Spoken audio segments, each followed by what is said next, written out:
Wakil Presiden ke-10 dan 12 Republik Indonesia Yusuf Kala bersaksi dalam kasus dugaan korupsi kasus pengadaan gas alam cair dengan terdakwa mantan Dirut Pertamina Karen Agustiawan.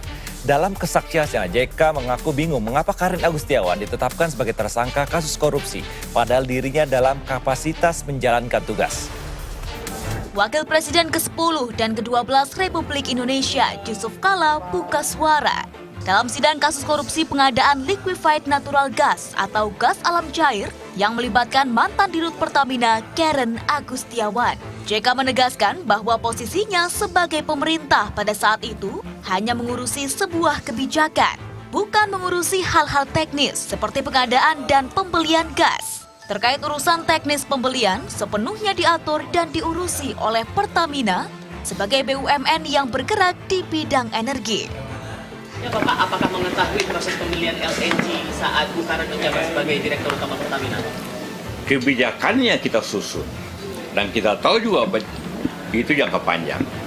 Dan karena itulah maka harus disimbangkan antara kebutuhan dan supply. Karena itu perlu tambahan dari luar.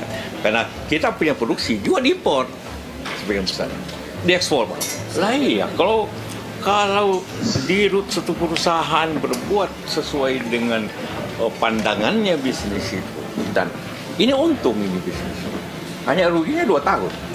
Kenapa mestinya 2 tahun didakwakan? Harus jangka panjang. JK juga mengaku bingung mengapa mantan Dirut Pertamina Karen Agustiawan ditetapkan sebagai tersangka kasus korupsi, padahal dirinya dalam kapasitas menjalankan tugas. Menurut JK, jika semua perusahaan merugi dan mereka kemudian dihukum, maka semua BUMN yang ada di Indonesia harus dihukum. Bisnis untung rugi biasa aja Pak ya? Bisnis kalau untung atau rugi biasa aja Pak ya? Biasa saja.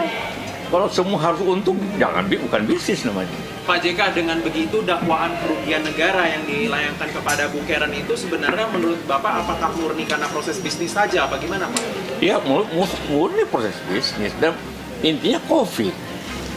Dan perintah jabatan berarti nggak harus dipidana ya Pak? Hah? Perintah jabatan tadi Pak? Ya kalau pimpinan atau Dirut membuat kebijakan, itu mestinya selama tidak menguntungkan dia sendiri, itu bukan kriminal. Itu kebijakan. Selama tidak menguntungkan ya.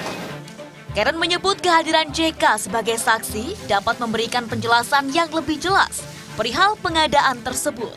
Pasalnya, JK sebagai wakil pemerintahan terlibat dalam pembuatan kebijakan terkait instruksi Presiden untuk memenuhi